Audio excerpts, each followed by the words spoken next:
It's hard to believe, but July 21st marks the 30th anniversary of the release of Guns N' Roses' landmark album, Appetite for Destruction.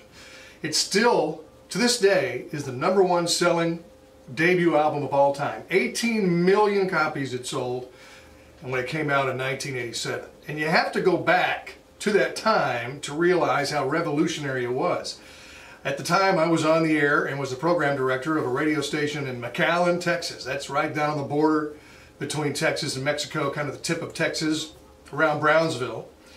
And in 1987, there were songs on the charts like At This Moment by Billy Vera and the Beaters, Bruce Hornsby and the Range with The Way It Is. There were songs by Bon Jovi, Janet Jackson, Madonna, Bruce Springsteen. The #1 song for the entire year was Walk Like an Egyptian by the Bangles. Then you had songs by the Whispers. There was pop, there was rock, but then Welcome to the Jungle came out. And there was really nothing on the radio like it. I remember the first time I heard it, I was like, what is this? It's really good, but man, this is way too hard. Nobody will ever play this. At the time, I was working for a top 40 radio station, so we were playing all those pop songs. And then all of a sudden this song comes out and I go, you know what, I think I'm going to try it. So I put it on the air, we started to get requests for it, and turned out that Welcome to the Jungle became one of our biggest songs that year. Then the following year, almost a year later, in August of 1988, Sweet Child of Mine came out. Now that's when it really exploded, because that song still, even though it rocks pretty hard, still one of the greatest love songs of all time. And so Appetite for Destruction, when it came out, was really revolutionary. Now, as far as influence on what would happen, you know, Guns N' Roses was such a departure from where rock music was at the time. Remember, we had Def Leppard, we had Whitesnake, and still what was called back then hairband music or corporate rock still going on, was very popular. So this very raw, edgy sound with, and didn't have any keyboards, because if you remember, there were a lot of keyboards in Whitesnake's music. There were like Here I Go Again, which is one of the biggest songs of 1987, had a keyboard in it.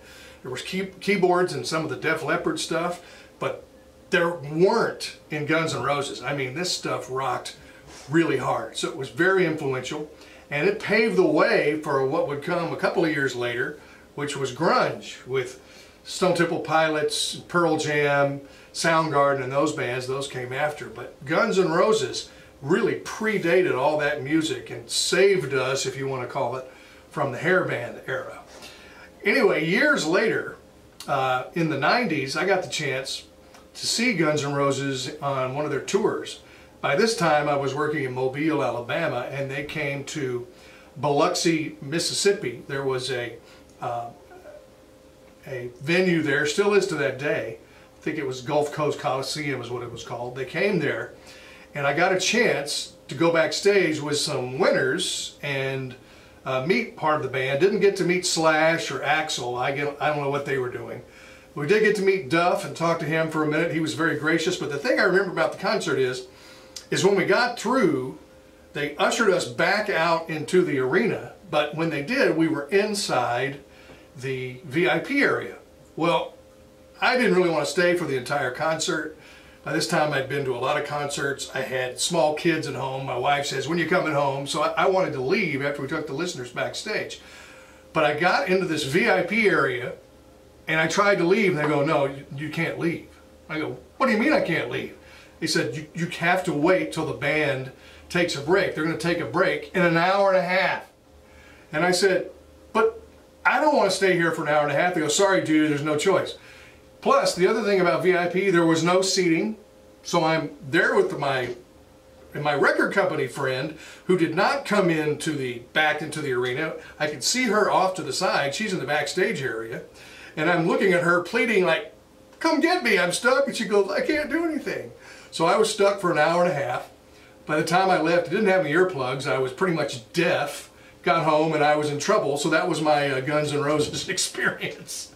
But I look back on it now finally, because I did get to see some history in the making, and hope to get to see them on this tour, their Not in This Lifetime tour that's going on now. So Guns N' Roses. I have a lot of fond memories about that album when it first came out, about how influential it was, and it continues to be to this day. You can go to Loudwire's YouTube channel right now and watch an exclusive documentary featuring interviews with Slash, Duff McKagan, Chris Jericho, Mike Portnoy, and other stars talking about Appetite for Destruction. The impact that Appetite had. Boom!